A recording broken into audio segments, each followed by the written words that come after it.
Jadi nggak usah nanya ke teman-teman kelompok lain. Diskusinya sama teman kelompok sendiri. Paham?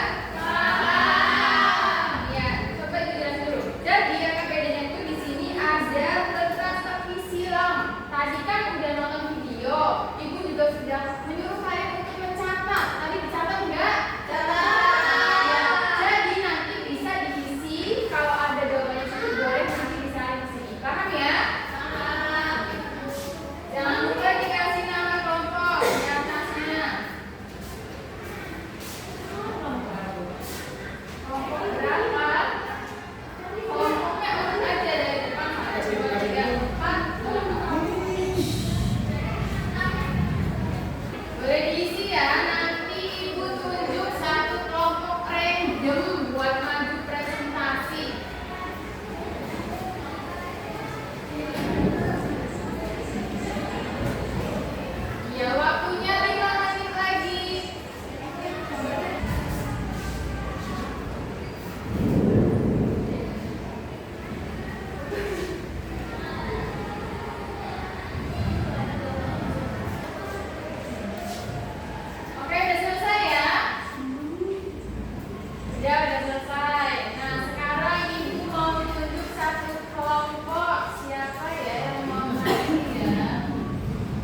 12 tahun terbagi menjadi 2 fase, 6 tahun pertama dan 6 tahun terakhir.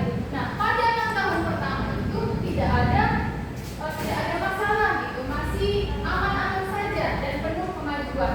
Karena kondisi umat Islam saat itu sangat stabil dan aman. Pemerintah berjalan lancar karena umat Islam sendiri itu masih bersatu dan mendukung kepemimpinan Utsman tersebut. Nah, pada masa ini juga terjadi banyak kemajuan nih. Pada saat 6 tahun pertama itu ada kemajuan seperti perluasan wilayah Islam, peningkatan ekonomi, dan pembangunan infrastruktur umum. Nah, namun 6 tahun terakhir saat Utsman itu jabat itu mulai muncul konflik dan fitnah. Karena hal itu terjadi berasal dari hasutan pihak luar Madinah. Jadi bukan dari lingkungan Madinahnya, tapi dari lingkungan luar Madinahnya yang ingin melemahkan pemerintahan di kota Madinah tersebut. Oke, lanjut.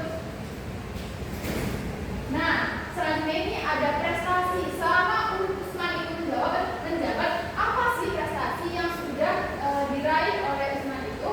Nah, yang pertama, kodifikasi penyatuan mushaf Al-Quran agar tidak terjadi perbedaan bacaan. Kemudian ekspansi wilayah Islam mencapai Afrika Utara, Armenia, dan sebagian Persia.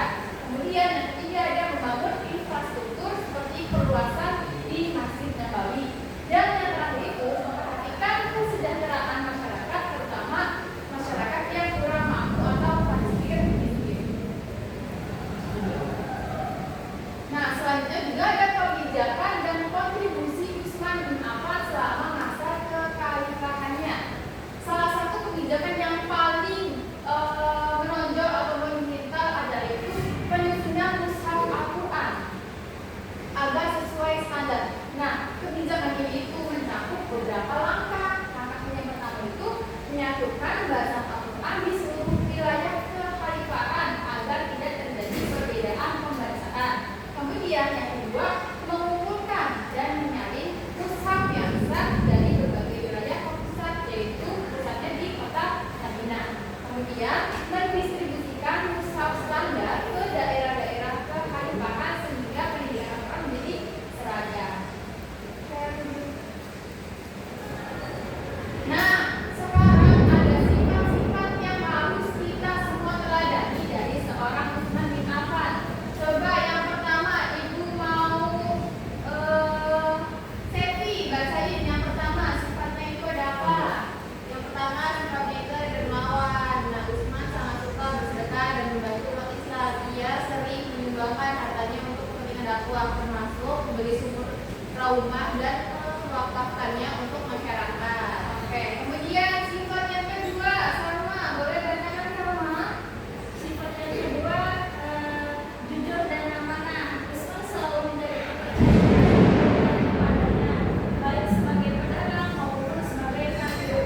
Dia tidak pernah menyalahgunakan harta rakyat dan selalu bersikap adil. Oke, yang ketiga, Ida, boleh bacakan Ida?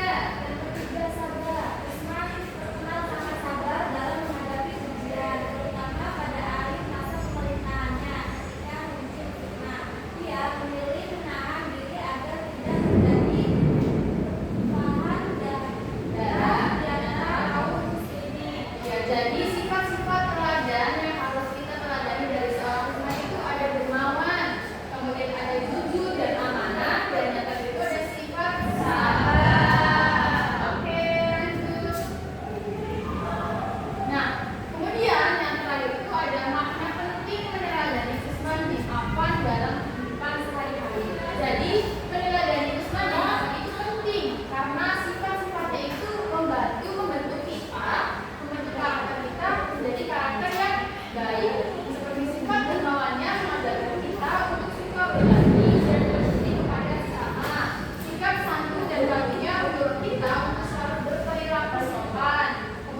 saling antar